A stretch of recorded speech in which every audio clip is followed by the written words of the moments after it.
So, welcome back to Super Zombie Player! Took a little break here. This is my last episode of the day. This is my last episode of the frantic pre-recording before I go on vacation. I am frankly exhausted, and now I have to edit all of this, like 20 fucking episodes, but it's fine. It's all worth it. Doing it for y'all. Oh, that's right, I was in a bit of a pickle! I was in a bit of a pickle! Bit of an unfortunate, sticky situation. Here. What even is that accent? I don't even fucking know what I'm doing. My cat was trying to fucking... I was watching some YouTube, because when I'm not making YouTube videos, I'm watching them. Because YouTube is my damn life. My laptop fan's going absolutely insane right now, and I'm not sure why. I was watching some YouTube, and taking a little breather while my camera charged, and my cat likes to watch TV and things. She's really into, like, mirrors and videos and looking at stuff, and, whenever anyone's using a computer, she gets really interested in it. Usually she likes to follow the mouse on the screen, funny enough, but, I had, you know, my YouTube subscriptions up full screened, and apparently my cat really likes Grace Helbig! Or she really doesn't like Grace Helbig. I'm not entirely sure, because throughout an entire Fry Diary video, my fucking cat was walking all over the keyboard, and then staring intently at the screen, and then pawing at the trackpad, effectively pausing and then skipping around the video. I don't know if that meant she liked it, or she hated it, but she was definitely reacting to it. It was, really annoying, actually. You know, the problem with my old computer, it was the older model of MacBook from, like, 2012, where the power button was outside of the keyboard, and it was a little bit tougher to press. So that was okay when she would walk all over the keyboard, because she couldn't actually accidentally turn the computer off. However, with the new model of MacBook, since it doesn't have a disk drive, in the place of where the eject button used to be on the keyboard, now is the power button, just as easily pressable as any other keyboard key. Which means my cat has numerous times now accidentally shut off my fucking computer while I was in the middle of something. Or maybe it was on purpose. I don't know. I don't know what's going on in her brain. She's so weird. One day she'll fucking hate me and she will avoid me like the plague. Like I am going to injure her somehow just by being near her. And then the next day follows me around like a fucking magnetic magnetic thing. A thing that has the magnetic attraction. You know what I mean? Or like, some days she won't even let me touch her, and other days I can pick her up and pet her for like 20 minutes and like play with her, and she acts like she loves me. I don't know. Cats are weird. I've never had a cat before. My mom got this cat about 1.5 years ago, and until recently I'd only ever spent short bursts of time with her. Like, the 2 times when I came to visit for a week, but now that I live here, I'm learning more about what it is to have a cat, because, it has been decided that I will bring this cat back to LA with me when I move, because my mom is convinced that this cat likes me more than her and will be happier with me. So, I don't know how true that is, but I have agreed to, I guess, adopt the cat.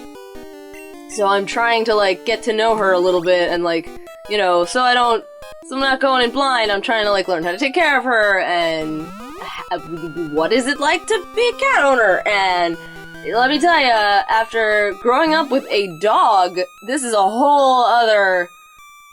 I was gonna say a whole other animal. It's a new experience. I don't know. Cause I wanted a cat. I've wanted a cat for years, so now suddenly one has fallen into my lap, so to speak, and I'm like, okay, this is cool. But also, I don't understand you, cat! It's alright. She's cute. She, when she runs around and she, like, leaps around the room and stuff, it's almost like she's a butterfly. She's very graceful. Very graceful kitty. She's a pretty kitty. I like her. Loyal soldiers. You're a scientist, bro. You're not a soldier.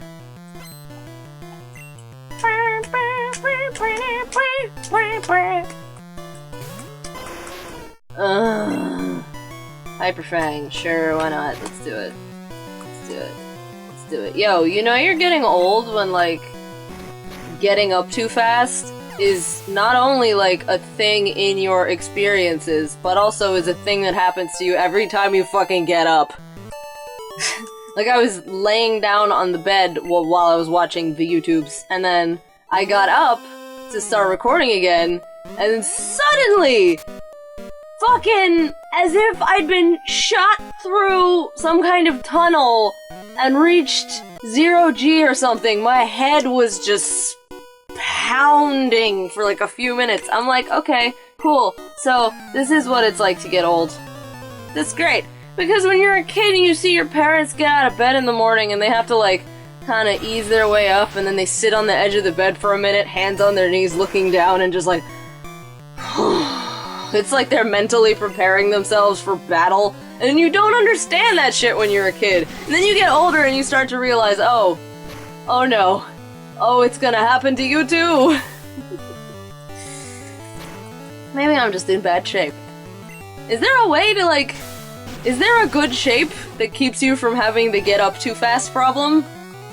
Isn't it like a blood flow thing? I have no fucking idea. All I know is I could fucking leap. I could go from asleep to jumping up and down in seconds flat when I was a kid.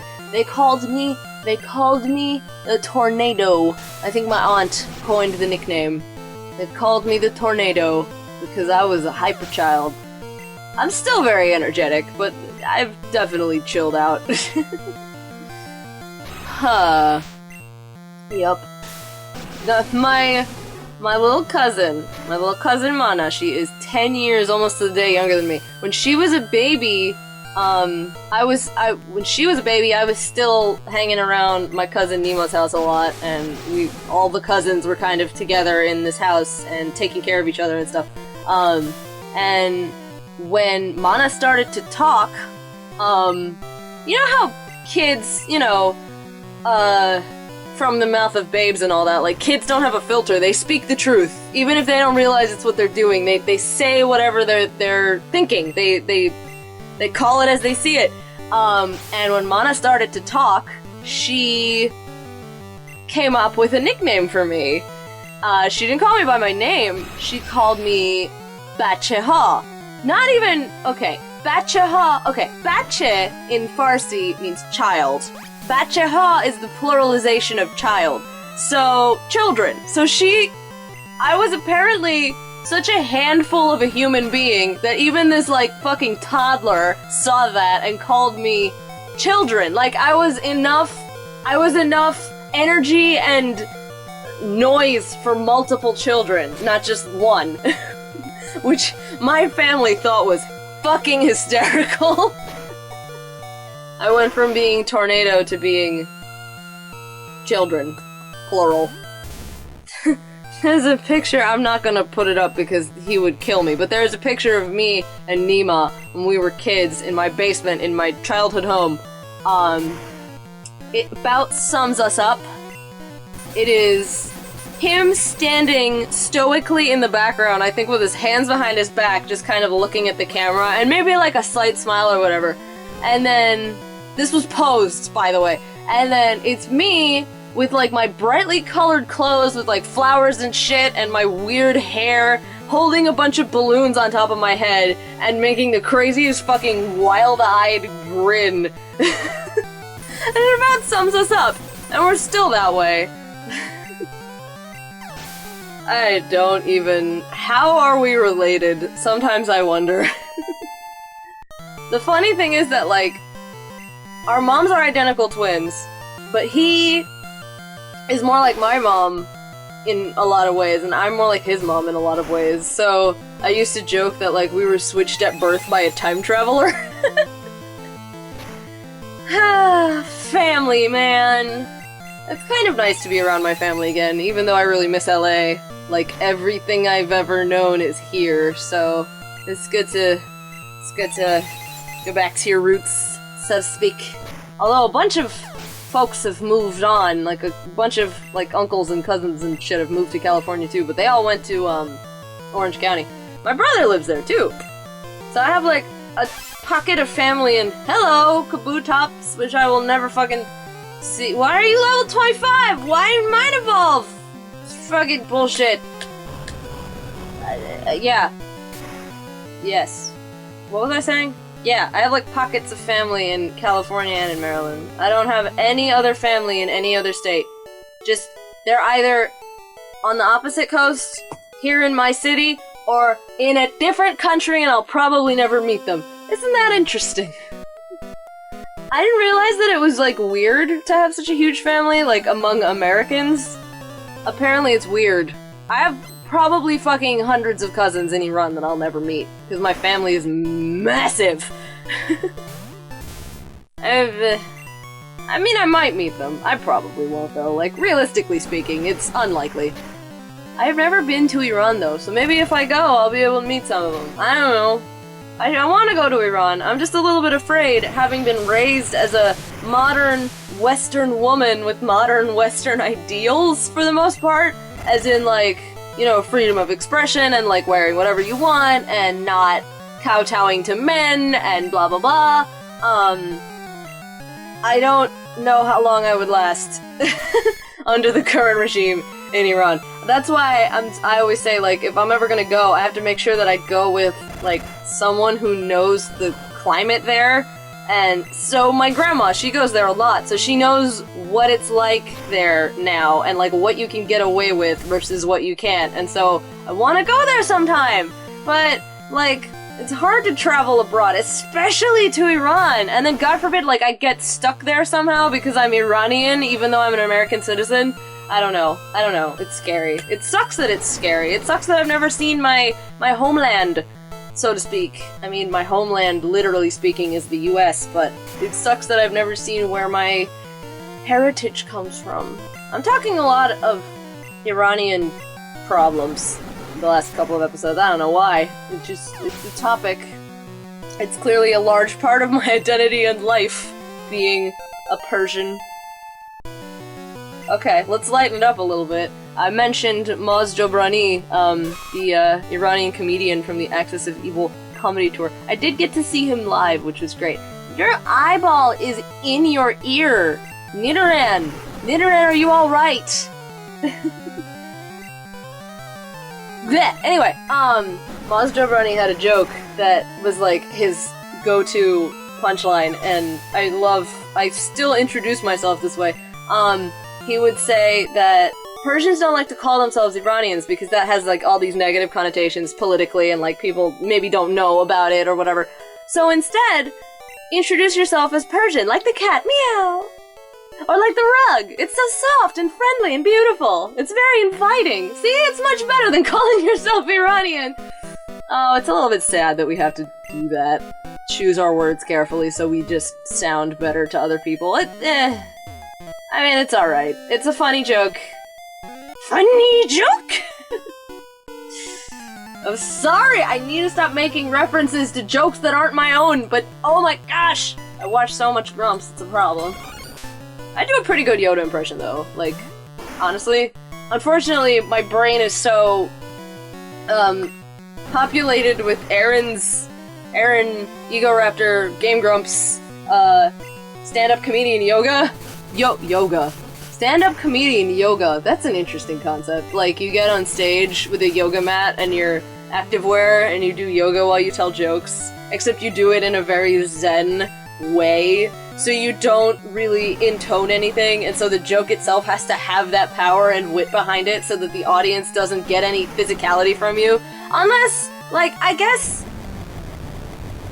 I don't know. I guess the very concept of it is so absurd that it would be funny just for that reason. But then, if that became your shtick, and people got used to it, then you'd have to make sure that your comedy, the jokes themselves, are, like, super, super on point, or else it would just get old and, like, you would be considered too gimmicky. Like, you know, What Happened to Carrot Top. Because his shtick was prop comedy. And, that eventually got old. I bet the younger folk who might watch this video don't even know who he is. For those who don't know, Carrot Top is a red-headed prop comedian from, like, the 90s. And then, eventually he got really, really buff for some reason. And then that kind of became his thing. And then he sort of faded into obscurity completely, and I don't know if he's done anything in the public eye ever since, like, the early 2000s. But yeah, you run the risk of doing something like that. You run the risk of becoming an old, tired shtick and not a comedian anymore. So, I don't know, maybe it's not a good idea. Maybe it would just be good for a one-time thing. What even am I talking about? Alright, peace, love, and geekdom. I will see you next time on Super Zombie Player. I said those phrases backwards, but whatever. Goodbye!